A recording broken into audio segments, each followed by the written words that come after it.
My prayer is that the words of my mouth, the meditations of our hearts would bless his name this morning. As we get started, I want you all, no matter what age you are, to consider for a second what kind of person you are. I've done this a few times, but it's helpful to think about who we are. And I want you to think about your place in your family. I want you to think about your place in your classroom at school, for those of you who are students. Your place at work for adults. What about any teams that you're on, groups that you're in, your larger community? Think of these different communities, no matter their size, that you're a part of, and I want you to name like who you typically are within them, and I'll give you some options here in a second. So, in any of these spaces, when you are not the leader, and you're just a member of your family, a student in the classroom, an employee, a teammate, a citizen. Right? You're part of a community, but what kind of part are you? And so here are maybe some stereotypical types. Carson's got his hand up in the back. He knows exactly what type he is. Carson, what type are you? Nerd. Is that what you said? You know what? I appreciate someone who knows who they are and is willing to boldly declare it. I love that, bud. Thanks. Here are some other stereotypical types. And so let's see if you resonate with any of them. Are you the quiet, head down, just get your work done type of person? I saw a couple thumbs. Are you a squeaky, hand-raised, ready to tattle type? If not, you might know one. Are you the loud, just wants to have fun class clown type? I love the hands coming up. Like, okay, we're participating in this. Are you the brash, protesting every injustice type? Like, where are those rule followers? Are you the bold, take charge, you're not the leader, but you need to lead type? Okay? Are you the silent, really trying hard to not get noticed type? Are you the confident, has the answer for every question type? So like none of these, right, perfectly capture any of us, and maybe I'm missing one, but maybe just real quick, I know I already saw some hands. Would you just turn to a person next to you and tell them which of these 7 types you resonated with? Which one was you?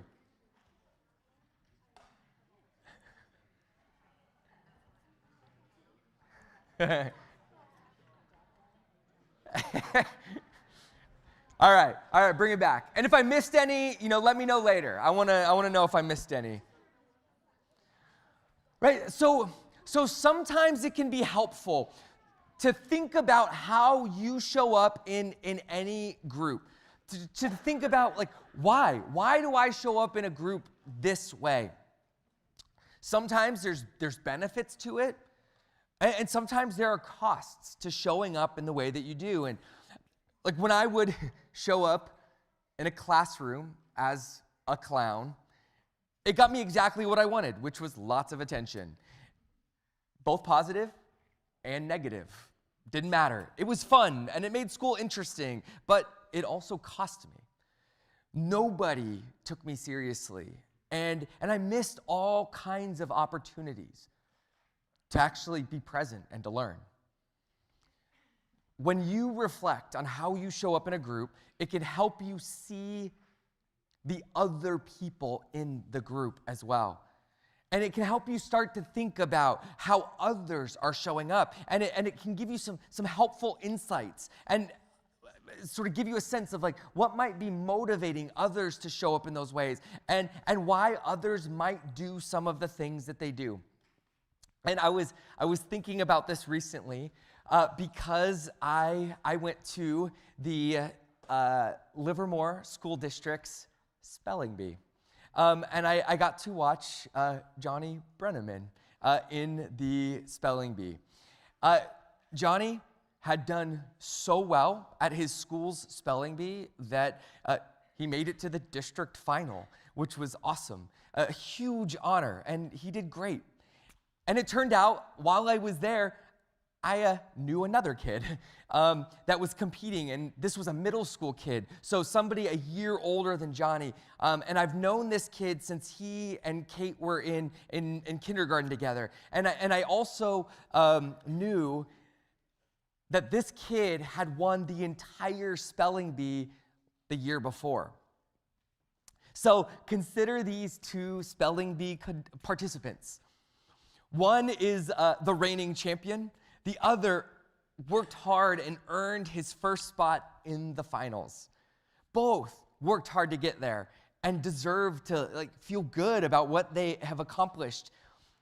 And yet you could easily guess that they both showed up that day to that event with different mindsets and different expectations of themselves. And when both boys got out during the same round, it won't surprise you that both had very different reactions. Of course, Johnny was bummed, right? He had worked hard and he wanted to go further. But the other kid was devastated. Like after the round, his whole family was around him trying to console him as he was sobbing. And Johnny walked out like, that was a fun experience. Like that was interesting. Like, very different, right? Because this other kid had already won in the past, and to him, anything less than winning was like a failure.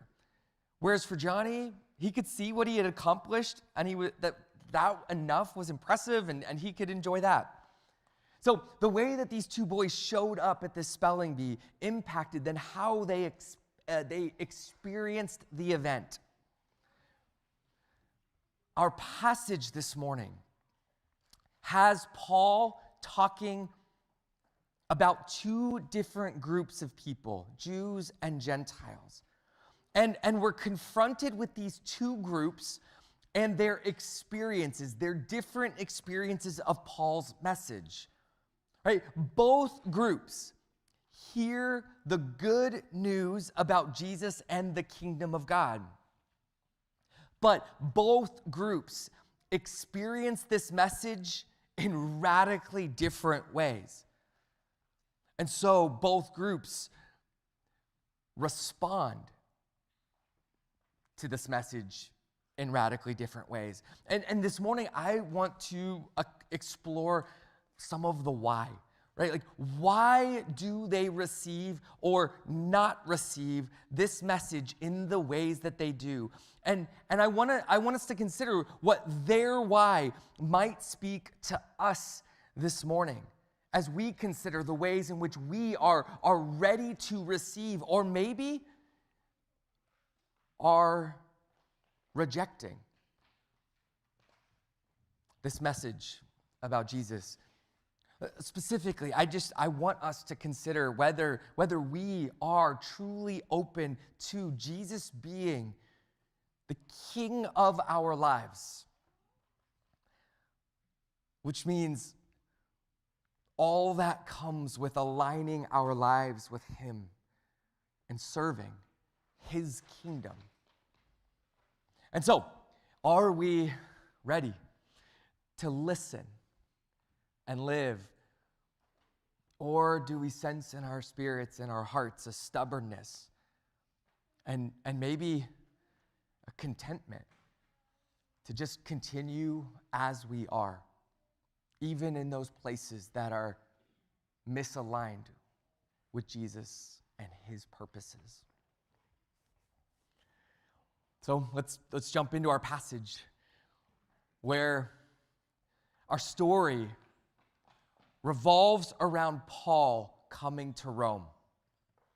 And as he gets to Rome, he meets with a group of Jewish leaders there. And Paul tells them his story, and he shares with them the good news about Jesus and the kingdom of God. And their meeting ends with when Paul tells these leaders that they and their people, Paul's people as well, they're going to hear this message and they're going to not understand it.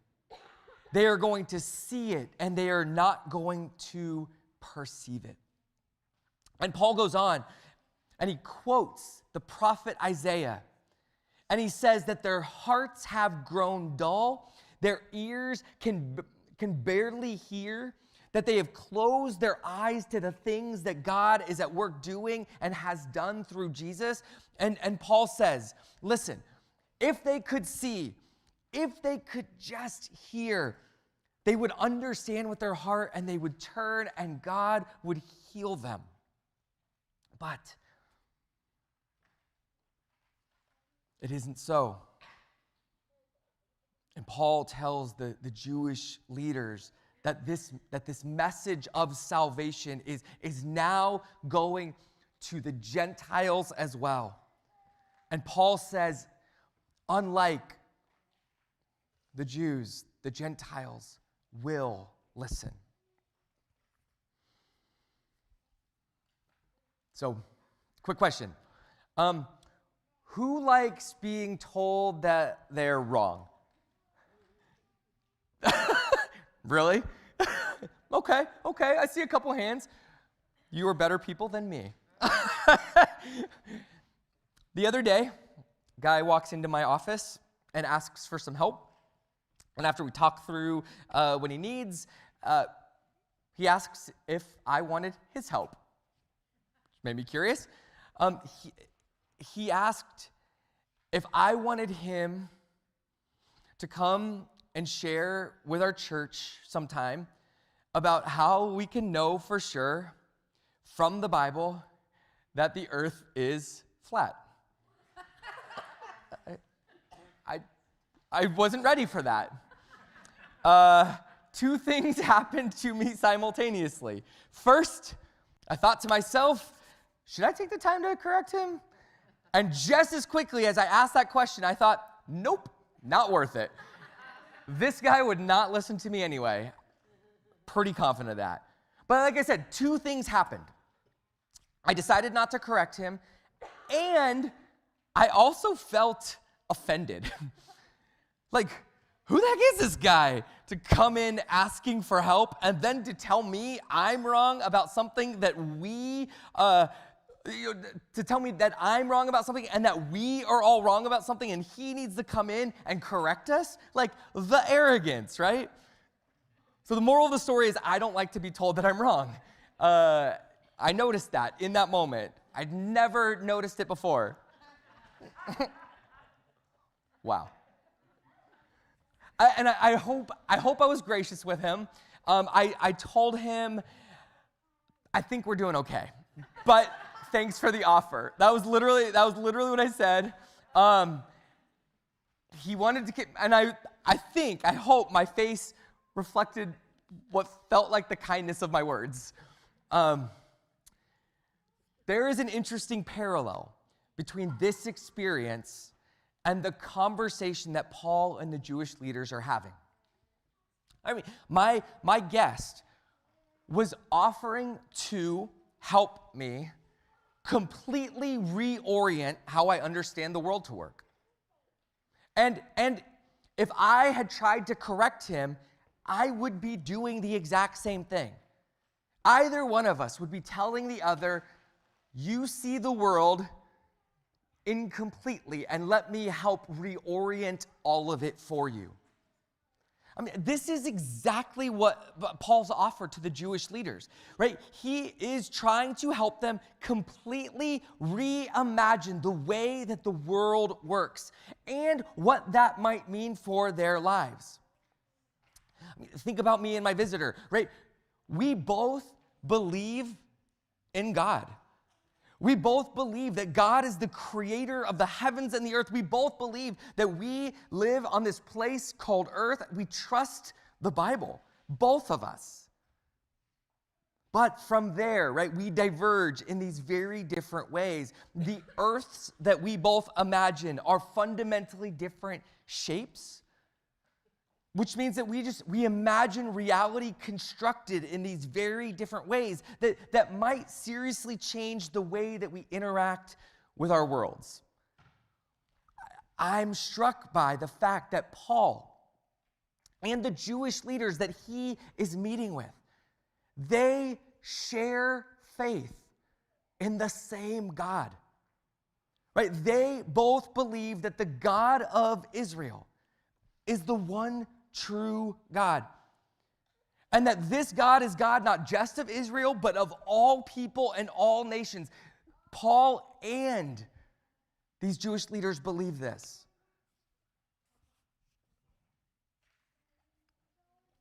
Paul and the leaders, they both believe that God chose Israel as a special people, and that through Israel, God would one day lead the rest of the world to bow before the one true God. But there is where Paul and the Jewish leaders begin to diverge, because Paul is convinced that the crucified and raised Jesus is the king that Israel had been waiting for, that God had promised. And the Jewish leaders are not convinced, right? At least most of them are not convinced that Jesus is the one. And so think about what this means, right? The Jewish leaders, they imagined a day when God would send another David, a Solomon-like king, and that through this conquering king, Israel would be reestablished at the center of the world, that Israel would rise above the nations, that their wealth and their power and their glory and their might would radiate out through the world. Their reputation would radiate to the corners and the ends of the earth, and the nations would begin to turn toward God, right? Because the nations would fear God because they fear Israel. That was their hope. But here is Paul announcing something else has happened, right? Announcing the king you've been longing for has come. On this Palm Sunday. And not only did he come, but when he did, you know what the nations didn't do? They didn't bow. Instead, they put our king to death on a cross. And it actually wasn't just the nations that put him on a cross, but it was the Jewish leaders who had helped crucify the Messiah that their very own God sent to rescue them. Why would the nations and Israel crucify him? Well, that's the question that this Holy Week invites us to meditate on. It's this question that followers of Jesus have been meditating on for 2,000 years. In my office, I have a book. It's this thick, and it's just called The Crucifixion. And it is exploring all of the different ways that followers of Jesus have tried to make sense of why Jesus was crucified, what it means, and what his crucifixion does for us. And I'll just invite you.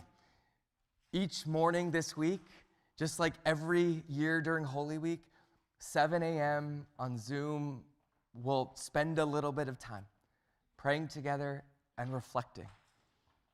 So 7 a.m., if you're around, jump on, join us. I know that doesn't work for everyone. If you have a different time, I'll show up and pray with you and reflect. It's worth it.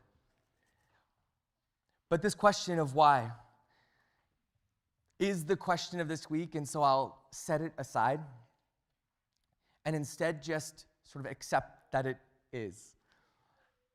And remind us that Paul is announcing to these Jewish leaders that the king has come. And his kingdom is near. But they struggle to believe that Jesus could be the king that they needed. And we're told that they are torn amongst themselves. Earlier I told you we'd consider their why. Why are they resistant? Why do they reject what Paul has to say? And so I want to just give you a little bit of their backstory, this community that Paul is showing up to, because we know a little bit about it. In Acts 18, so 10 chapters earlier, Paul met a couple named Priscilla and Aquila. And they're a Jewish couple. And we're told in Acts that they had fled Rome because Emperor Claudius had commanded all of the Jews to leave. So, as the story is being told, as history is being narrated, what we realize is that in Acts 18, just 10 chapters earlier, there were no Jews in Rome. And now in chapter 28, they are back. So some time has passed. But it's worth thinking about all of their experiences over the last 10 chapters, right? And the impact that it has had on these people. Many of you know one of our church's friends. Her name's Charm, and she has 4 kids, and they've been around our church for years. But I remember when their family first moved out of the hotel room that they'd been in for a few years, and they moved into the apartment that they're in right now. She would talk to me and tell me that she lived with this regular low-grade anxiety that sometimes was not quite so low grade, that the other shoe could drop at any moment. Right? She described feeling constantly insecure, even though she now had secure housing. This is a pretty normal experience for humans, right? Children who grew up during the Depression, some of you, your parents, your grandparents, right, often have a really hard time spending any money on anything extra or frivolous out of this sense that at any moment you could lose everything because you remembered how scary and insecure you felt all the time. And so consider the Jewish community in Rome, right? There were about 50,000 Jews living in Rome at the time, about half the population of Livermore. And there were about 50,000 Jews living in a city of about 1 million people. And they were already, right, the Jewish people living in Rome were already a community of exiles, because they were living far away from their homeland. And you know what else they sort of understand? Kind of like Carson going, I'm a nerd. That's who I am. The Jewish people in Rome, they kind of knew they were weird. They knew that their customs were strange, that their diets made it difficult for them to navigate society. They knew that they worshiped a strange God. They were often called atheists because they only worshiped one God rather than all of them. And they are doing their best in Rome to honor their God in a foreign land. And just like that, the emperor has a bad day and decides that they're too much trouble, and so he kicks them out of the capital city. He kicks them out of their homes, where their jobs are, where they have some level of security, where their routines and their rhythms are. Their daily lives are just gone and upended, and now they are refugees. Right? Once again, the Jewish community, a community that is there because they were kicked out of their previous land, now they are on the run again, unwelcome and outcast. until, and we're not told this story, we just know that it happened. Things settle down, time passes, a new Caesar takes the throne and allows the Jewish people to return and resettle in the city. So that here we are 10 chapters later, and here they are. But what happens when we note that this community are former refugees? Finally secure-ish. Definitely not feeling secure. Right? Because like anyone coming out of an unsettled, insecure lifestyle, they don't know what tomorrow holds. And so they look around the world at all the places where the message of Jesus is being embraced. And what do they see? I mean, we've been reading Acts. What do we keep hearing about everywhere that the message of Jesus takes root? Trouble. Trouble everywhere. Paul just told them his own story of trouble, like the wake of trouble in his life everywhere he goes. Everywhere Paul shows up, the message of Jesus, it just seems to cause problems for everyone. It messes with people's lives. It creates more uncertainty. And so this community, you can imagine, like just wants to rest. Paul, don't bring your trouble here. Paul, don't upset our lives. We just want to be left alone. Remember earlier I talked about those who just want to put their heads down and not be bothered, want to be quiet and not be noticed. I feel this as I read about these people. They just want to honor God, observe the law, and just not get kicked out of their homes again. And so you can see, Paul preaches, and something is there because some of them are convinced, but some of them are not. They disagree about what to do with this message. And then Paul quotes Isaiah, and the Jewish leaders, they know this passage. Isaiah originally spoke it over Israel when Israel was in the land.